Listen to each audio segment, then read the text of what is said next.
Dossier 100 jours, Boukangalonzo, Congolité, des sujets sensibles et aussi très brûlants sur le dossier des l'Union sacrée. Est-ce que ces sujets vont-ils mettre mal à l'aise tous les sociétaires de l'Union sacrée? Parce que déjà, il se murmure des fissures des part et d'autres. Nous allons en parler avec Ahmed Ousseni. Bienvenue. Merci encore une fois de plus, mon cher David Kilo. Voilà, vous êtes là et vous avez répondu certainement à notre invitation pour analyser en profondeur ces sujets brûlants au niveau de l'Union sacrée. Vous ne voyez pas qu'il y a déjà des malaises au sein de cette plateforme au pouvoir? Je ne vois pas de malaise. Comment vous ne voyez pas de malaise? Par exemple, le dossier 100 jours, on condamne un appel Vital Kamerhe, un des alliés de taille de l'Union sacrée. On s'attendait, donc ces partisans s'attendaient à un acquittement, un appel, mais malheureusement, ça n'a pas été le cas. Encore une fois de plus, mon cher David, merci pour l'invitation. Vous savez, en ce qui concerne les dossiers de l'honorable Vital Kamerhe, c'est un dossier qui nous met d'abord, nous, non seulement l'UNC, mais nous tous d'abord de la grande famille CAP pour le changement, bien qu'aujourd'hui nous sommes fusionnés dans l'Union sacrée, c'est un dossier qui nous met, nous, en difficulté. Les premières victimes de cette décision, c'est nous qui pleurons. Ici, il faut même oublier d'abord... Vous pleurez par ironie, vous pleurez parce qu'il faut pleurer. Non, non, je vais vous expliquer. Oui. Parce que Vital Kamerhe n'est pas n'importe qui dans la coalition CAP pour le changement. Vital Kamerhe, c'est l'une des deux premières personnes qui sont en avant pour nous conduire, avec qui nous avons été depuis 2018 jusqu'à ce jour. Vital Kamerhe, c'était la deuxième personnalité politique de la coalition CAP pour le changement. Par devoir républicain, par solidarité politique, nous tous, membres de la coalition CAP pour le changement, nous sommes tenus politiquement de soutenir notre collègue. Ça, c'est une paire de manches. D'autre part, lorsque le président Félix Tshisekedi et nous autres candidats à députés nationaux aux élections de 2018, nous avons promis à notre peuple le changement par l'instauration de l'état des droits. Et au regard de ces postulats, cela sous-entend que nous laisserons à la justice faire son travail. D'une part, nous avons le devoir politique de soutenir les nôtres. D'autre part, nous avons aussi le devoir républicain de faire allégeance à la justice. Donc, vous voyez la difficulté dans laquelle nous nous trouvons, nous tous. Moi, si... Mais parce qu'on a suivi Augustin Kabouya qui a parlé de l'émission du FCC dans les dossiers. Dès lors qu'il n'y a plus les FCC, vous devez aussi retirer, peut-être recadrer les tirs pour laver l'image de Vital Kamerhe. Bon, moi je n'ai pas d'abord suivi Augustin Kabouya tenir de tels propos, mais s'il les a tenus, je pense que c'est à lui d'apporter des explications. Mais en ce qui me concerne, nous tous, comme Congolais d'abord, nous savons combien le programme des 100 jours, vous m'avez encore reçu une fois sur votre plateau, je vous avais bien dit que le programme des 100 jours, c'est notre programme à nous, du cash. Ce n'est pas le programme du FCC, ce n'est pas le programme de l'Union sacrée. C'est avant tout le programme du cash. Parce que du moment que nous avons conçu le programme des 100 jours, du moment que le programme des 100 jours a été lancé, et même tout le processus de son opérationnalisation, même la coalition cash-FCC n'était pas encore créée. Souvenez-vous, nous avons lancé le programme des 100 jours le 27 février 2019. Et à l'époque, on ne savait même pas encore quand est-ce que le Premier ministre sera nommé, quand est-ce que le gouvernement sera formé. C'est d'abord notre programme à nous. Et aujourd'hui, quand on pose la question au peuple congolais, quel est le bilan que nous faisons de ce programme-là? Chacun de nous peut établir son bilan. Mais en ce qui me concerne, moi, je trouve que le bilan est catastrophique. Les bilans et à partir du moment où le bilan du programme des 100 jours est catastrophique, mais il faut que les gens qui ont posé des actes à tel ou tel point de responsabilité puissent en répondre.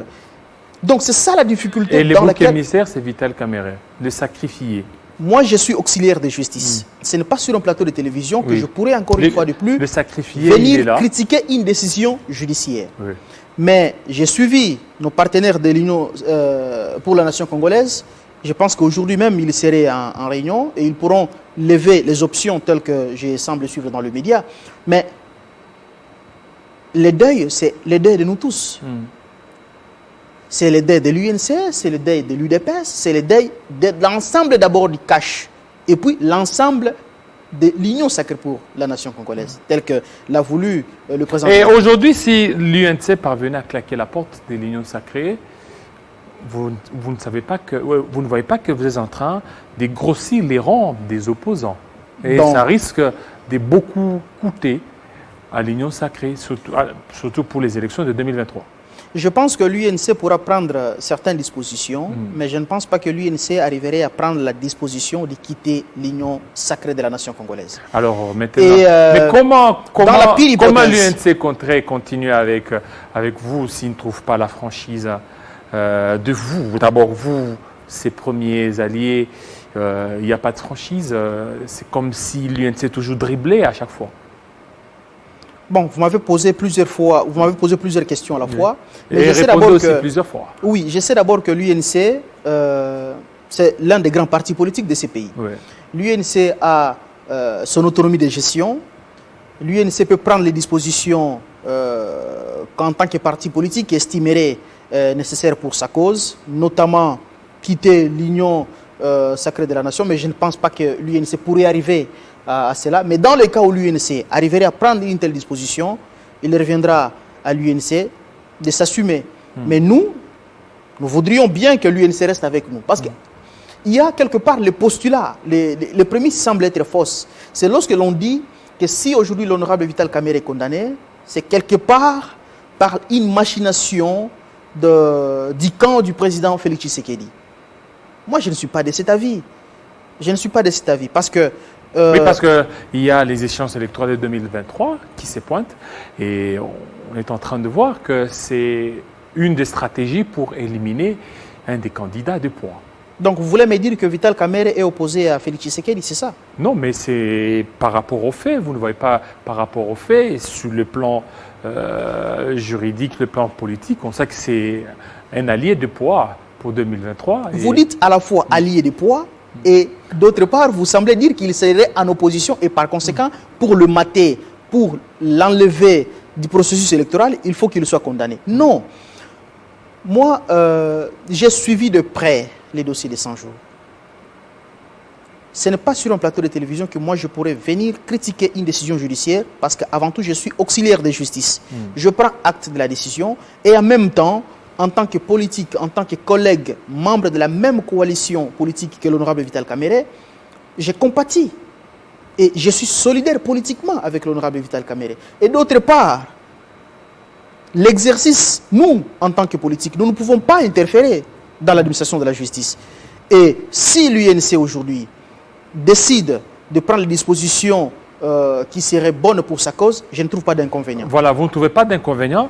Il y a encore un dossier, toujours sur les plans judiciaires, mais non, juridico-parlementaire, les dossiers Boukangalonzo. Oui. On a vu les sénateurs tenir, donc s'assumer par rapport à la levée des immunités de leurs collègues Matata Ponyo. Alors, quelques jours bien avant, le président a reçu les sénateurs. Il leur a dit que vous n'allez pas faire obstruction à la justice. Et c'est un camouflet aussi pour le président de la République. Non, non, il ne faut pas interpréter les choses de cette manière-là. Parce que, comme dit la Constitution de la République, Oui. avant de mettre en accusation un sénateur, il faut d'abord que ses collègues, par majorité, puissent l'autoriser. Et le Sénat a décidé, après vote, qu'il n'était pas opportun que l'honorable Augustin Matata Ponyo soit traduit devant la justice. C'est une décision indépendante du Sénat, et tout comme encore dans le cas de l'honorable Vital Kamerhe. C'est la justice qui a décidé. Et nous ne pouvons pas, en tant que politique, donner encore des positions sur base de ce que la justice a déjà dit. Et aussi pour le cas du Sénat, aucune autre institution ne peut dire, même le procureur général près la Cour constitutionnelle, ne peut pas dire non, moi je m'oppose à la décision du Sénat. Le président de l'Assemblée nationale, ni même le président de la République, donc, personne n'a le droit encore de s'opposer. Cependant, il faudra qu'on précise une chose, que le vote de la non-mise en accusation de l'honorable Matata Ponyo devant la Cour constitutionnelle, c'est ne signifie pas qu'il y a extinction de l'action publique. Alors, je suis heureux qu'est-ce que vous d'être allez en faire face. maintenant? Vous allez faire quoi maintenant? Non, ce n'est pas moi qui ferai quelque chose. Oui, en fait, j'ai dit vous, parce que vous êtes au niveau de l'union sacrée, Oui. et que c'est vous qui manipulerez aussi la justice. Mais c'est ça encore. Vous, l'union sacrée, Non, non, c'est vous non, qui non, manipulerez non, non, non. la justice. Non. Et ceux qui sont victimes disent que c'est une justice à double vitesse. Non, mon cher Jean-David Kilolo, moi, je suis aussi scientifique. Je suis aussi académicien, j'enseigne, j'ai aussi mes étudiants. Donc, je profite aussi de l'occasion sur votre plateau pour éclairer certaines, donc pour apporter de la lumière sur certaines zones d'ombre. Que les votes qui viennent d'avoir lieu au Sénat pour la mise en accusation de l'honorable Matata devant la justice, ces votes-là ne signifient pas que l'action publique est éteinte. Je le disais tantôt que je suis heureux d'être sur un plateau d'un journaliste juriste qui comprend que parmi les causes d'extinction d'une action publique, il n'y a pas le vote à l'Assemblée nationale ou soit au Sénat. Parce que le vote tel qu'il vient de se faire au Sénat, le procureur général près la Cour constitutionnelle qui a saisi le Sénat peut revenir ad nutum, c'est-à-dire à tout moment, pour demander encore aux sénateurs de lever encore les immunités de l'honorable Matata. Donc, ces immunités peuvent être levées à tout moment. Les votes qui viennent d'avoir lieu ne signifient pas qu'il n'y aura plus de poursuites, mais seulement, au regard de la première requête de demande de levée d'immunité, cette demande a été close. Il reviendra encore au procureur général, près la Cour constitutionnelle, de ressaisir encore le Sénat pour avoir de la lumière. Mais là, quand vous dites que, est-ce que vous, maintenant, qu'est-ce que vous allez faire? Ce n'est pas moi, Ahmed Ouseni, qui ferait quelque chose. Non, je n'ai aucun pouvoir là-dessus. Mais j'aimerais vous, en quand tant même... que coalition, Union Sacrée. Non, non, ce n'est pas une question de l'union sacrée ici. C'est pas une question ici, c'est une question de la République. Est-ce que si aujourd'hui Matata Pogno était de l'union sacrée, il allait être poursuivi aujourd'hui? Mais vous-même, vous venez de dire que l'honorable Vital Kamerhe est de l'union sacrée. Mais en fait, Vital Kamerhe est de l'union sacrée. L'union sacrée est née après l'arrestation de Vital Kamerhe. Donc, vous voulez me dire qu'aucun cadre de l'union sacrée... Jusque-là, il y a un dossier. S'il vous plaît, vous m'avez posé plusieurs questions. Oui, allez-y. Oui, donc, d'une part, vous dites que quand on est de l'union sacrée, on n'est pas poursuivi. C'est la tendance qui se dessine. Le ministre Willy Bakonga, il a aussi déclaré son appartenance à l'union sacrée. Il a déclaré. Est-ce que vous l'aviez vu signer officiellement comme les autres qui ont fait? Mais moi, je suis de l'union sacrée. L'union sacrée, c'est un état d'esprit. Je n'ai signé aucun document. Effectivement. Oui, donc je vous dis. Il y a des gens qui, on a vu, ça a été médiatisé, qui font partie de l'union sacrée. Non. Et Teni Longondo est de l'union sacrée. Il est où? Il y a un dossier. Il y a un dossier. Mon cher Jean-David. Et jusque-là, il n'y a pas de poursuite. Vous avez quand même le privilège d'avoir un cadre de l'union sacrée sur votre plateau. Mais vous n'allez que défendre au niveau de l'union sacrée. Oui. Au niveau de l'union sacrée à la date de séjour, il n'existe aucune charte. Il n'existe aucun contrat sur lequel un quelconque individu aurait apposé sa signature d'engagement. Donc c'est pour vous dire ceci. On est de l'union sacrée. C'est lorsqu'on s'est décidé de suivre la vision du président de la République telle que le président Tshisekedi l'a exprimée. Alors qu'est-ce que vous voulez dire? Que tout Congolais est de l'union sacrée? Non, tous ceux qui se déclarent ou tous ceux qui se reconnaissent être de l'union sacrée, ils le sont. Vous voulez sans nous amener forcément comme qu'ils aient signé sous Mobutu, tout le monde est du MPR? Je ne dis pas ça. Je ne dis pas ça. Alors, par contre, parce qu'à l'époque de Mobutu, dès qu'on essaie, on était automatiquement membre du MPR qui était le parti État, on était Zaïrois. Mais aujourd'hui, quand on se déclare, moi je vous dis que je me déclare de l'union sacrée. Alors, je ne sais pas la déclaration que vous pouvez faire. Willy Bakonga s'était déclaré. Mais il s'est déclaré. Il y a des éléments dans le média. Vous, en tant que journaliste, vous devriez le connaître mieux que moi. Par contre, lorsque nous parlons du dossier de Bukanga Lonzo, vous savez, ce dossier, quand on se limite juste à voir la tête de Matata, la tête d'Augustin, je pense qu'on fausse les débats. Je pense qu'en tant que Congolais, nous avons le droit de savoir toutes les vérités autour de cette question. Le Trésor public a déboursé près de 280 millions de dollars américains. Mais aujourd'hui, pour un piètre résultat. Mais où sont passés les fonds publics? Où sont passés les fonds du peuple congolais?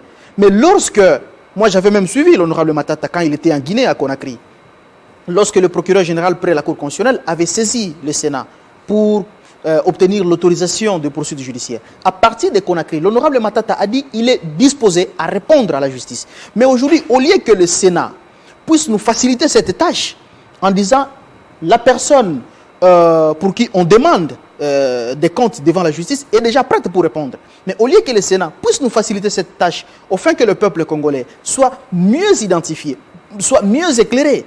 Si l'honorable Matata est innocent, il serait innocenté. S'il serait responsable ou pas, co-auteur, complice ou parmi les personnes qui seraient impliquées, le peuple congolais allait le savoir. Donc si aujourd'hui on réduit tout simplement tout le débat autour de la seule tête de Matata Ponyo, je pense que le débat est faussé et le peuple congolais risque encore de... C'est pour la deuxième fois que le réquisitoire du procureur près la Cour constitutionnelle a été rejeté. Si encore il y a la deuxième, la troisième, la quatrième fois, ça risque de devenir un acharnement. Quel acharnement? Je ne vois pas d'acharnement à partir du moment où le texte de la République ne serait pas violé. Mais je vous dis, je ne suis pas membre de la Cour constitutionnelle, je ne travaille pas non plus au niveau du parquet général pour la Cour constitutionnelle. Il reviendra au procureur général, près cette Cour, de faire diligence telle qu'il estimerait au regard des éléments du dossier tel qu'il Oui, déjà, on a cru que l'Union sacrée parlerait un même langage, mais avec cette histoire de Matata Ponyo, ça commence aussi déjà à montrer des fissures. Donc, c'est pour vous dire qu'au niveau de l'Union sacrée, il n'y a pas la dictature. Il y a quoi? Au niveau de l'Union sacrée, c'est effectivement la démocratie. Il n'y a pas les mots d'ordre. Où chaque acteur politique est libre de décider suivant la vision qu'il a de la République. Mais tout en suivant la ligne et les conduites qui ont été tracées par le président de la République. Donc les sénateurs ont estimé qu'il n'était pas opportun à ce que l'honorable Matata Ponyo, qui n'est même pas membre de l'Union sacrée, parce que ça aussi il faut le préciser, oui, l'honorable Matata n'est même pas membre de l'Union sacrée, parce que si on peut dire que non, si on est de l'Union sacrée, on est protégé. Non, l'honorable Matata Ponyo n'est même pas membre de l'Union sacrée. Mais ses collègues sénateurs, y compris nos collègues de l'Union sacrée, ont décidé qu'il n'était pas opportun. Donc c'est pour vous dire que l'Union sacrée n'est pas l'instauration ou n'est pas la réinstauration de la dictature telle que nous l'avons connue pendant un temps dans notre pays, jusqu'à un passé proche. Mais c'est en quoi toutes les décisions étaient prises sur base de la volonté d'un seul individu. Maintenant, regardez au niveau de l'Assemblée nationale. Oui. L'Assemblée nationale, la loi d'habilitation. Oui. Cette loi a été rejetée par les députés nationaux. Oui, pour les députés, ils disent non. C'est-à-dire, le président et le gouvernement ne peuvent pas statuer par voie d'ordonnance-loi. Donc, vous venez encore... Est-ce que vous ne voyez pas que ce sont des essais-erreurs? C'est qu'on est en train un peu de tâter, d'essayer si ça va tenir ou pas. Non, non. Hein? Donc, bien au contraire. Ce sont des tentatives d'instaurer un système un peu bien au contraire, autoritaire. Non, bien au contraire. C'est l'un des éléments nouveaux qui vient renforcer encore ma position, comme je viens de vous dire, que dans l'union sacrée, ce n'est pas la pensée unique. Dans l'union sacrée, ce n'est pas de la dictature, c'est de la pure démocratie que nous sommes en train de connaître au niveau de l'union sacrée. Pour preuve, le Parlement, c'est le nôtre. L'Assemblée nationale, telle qu'il est là, elle est majoritairement acquise à l'union sacrée de la nation. Le gouvernement central, c'est encore le nôtre. Aucun membre du FCC n'est au gouvernement. Le gouvernement, c'est le nôtre de l'union sacrée. L'Assemblée nationale nous est aussi majoritaire. Mais nous-mêmes, nous estimons que l'Assemblée nationale, la majorité des membres qui la constituent, estime que non, nous ne pouvons pas donner le pouvoir au pouvoir exécutif de décider désormais par voie d'ordonnance-loi. C'est tout à fait normal. Donc, parce que le point de départ, c'est l'instauration de l'état de siège. Quand il y a l'instauration de l'état de siège, cela nous crée ou nous fait basculer dans une situation particulière. Alors le Parlement, l'Assemblée nationale estime non, la situation n'est pas si grave que ça pour que nous puissions donner le pouvoir au pouvoir exécutif de décider par voie d'ordonnance-loi. Donc c'est encore une fois de plus une preuve qui vient nous renforcer pour vous dire que l'union sacrée n'est pas la dictature. L'union sacrée, ce n'est pas l'instauration, encore une fois, du plus de la pensée.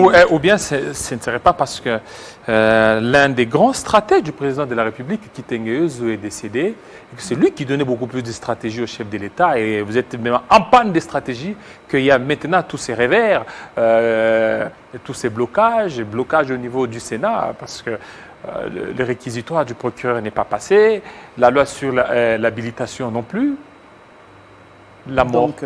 De Kitengeyeuzu. Donc, permettez-moi d'abord de saluer la mémoire du patriarche Kitengeyeuzu.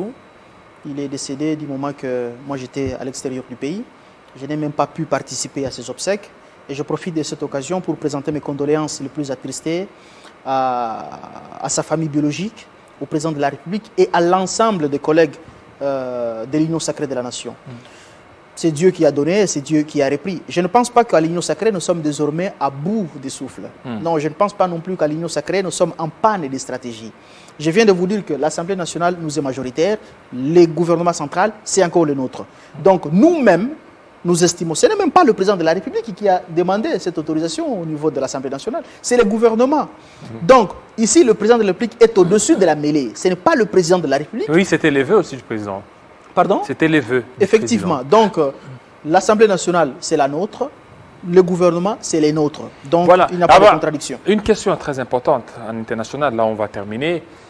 Les dossiers sur la SADC. On est beaucoup plus préoccupé à traquer, à arrêter les gens en interne, mais sur le plan international, où est-ce qu'on en est avec les dossiers sur la SADC?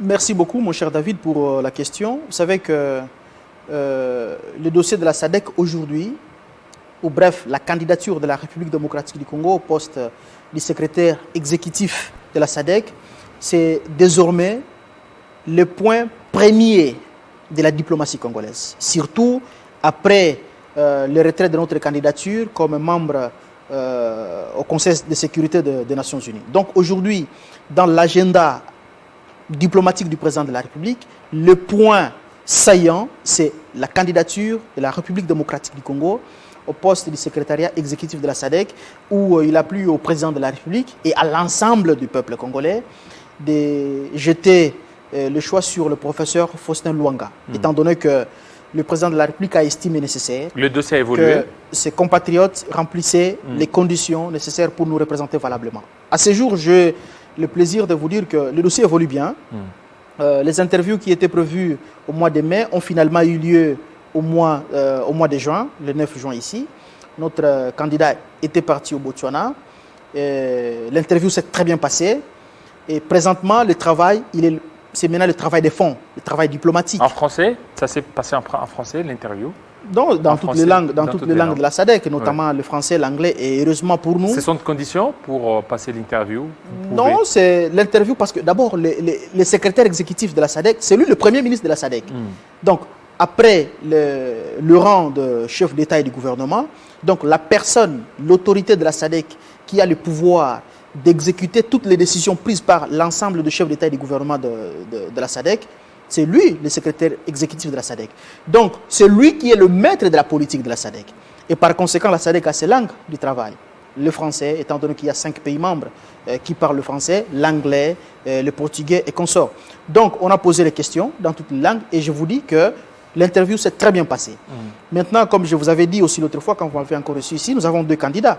Maintenant, le travail, c'est un travail de fond, un travail diplomatique. Le président de la République est plus qu'engagé, y compris aussi le gouvernement qui met aussi le point sur la table. Mais je pense, étant donné que nous avons un adversaire de taille,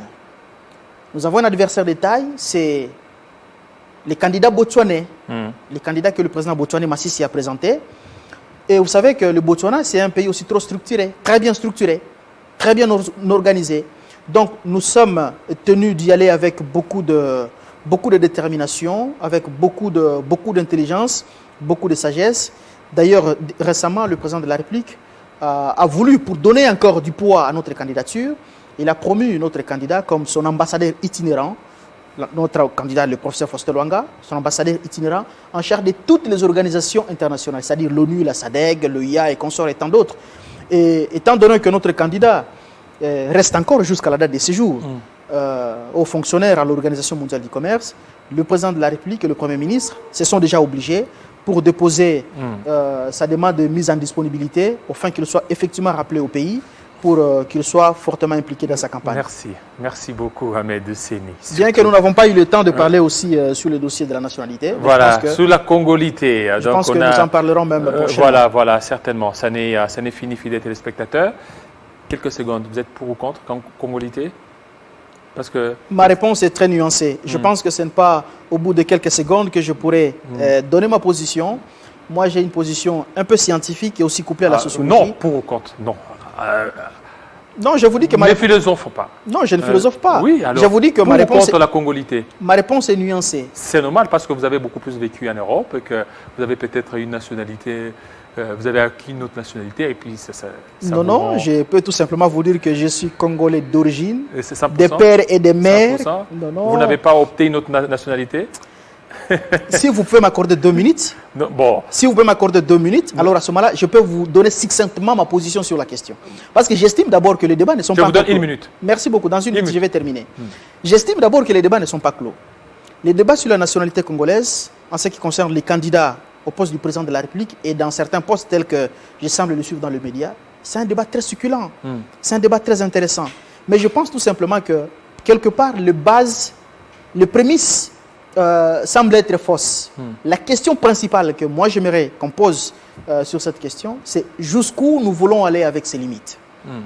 Est-ce que allons-nous seulement nous limiter à exclure les Congolais qui ne seraient pas issus de pères et de mères congolais d'origine, ou nous irons jusqu'à exclure aussi les Congolais qui auraient aussi épousé des étrangers, ou nous allons aussi exclure les Congolais qui auraient aussi des enfants ayant des nationalités étrangères, parce qu'ici, je pense, dans la légistique, on tient aussi compte de l'élément expérimental. On tient du facteur, du vécu. Qu'est-ce que l'on veut protéger? L'élément axiologique. Qu'est-ce que l'on veut protéger dans ces débats? C'est-à-dire, on veut écarter toute personne qui aurait des accointances ou d'éléments d'extranéité à la tête de notre pays, afin que dans les cas où il serait en face des intérêts congolais et en face de l'intérêt d'un autre État où l'un de ses parents serait originaire, peut-être qu'il serait en position difficile de défendre nos droits ou en défendre nos intérêts. Je pense que c'est ça l'élément axiologique. Mais c'est limité à dire non, telle personne a une telle forme de tête, telle personne a des jambes très longues, ainsi de suite. Je pense que les débats sont fausses. Merci. Mais moi, en tant que Congolais, je trouve que c'est un débat très intéressant. Et prochainement, quand vous allez pouvoir m'inviter encore, je pense que j'aurai le temps suffisant et nécessaire pour pouvoir donner ma position Merci là-dessus. beaucoup, Maître Ousseni. Ahmed, ça n'est fini, fidèles téléspectateurs, restez branchés sur nos antennes des Télé 50. À très bientôt.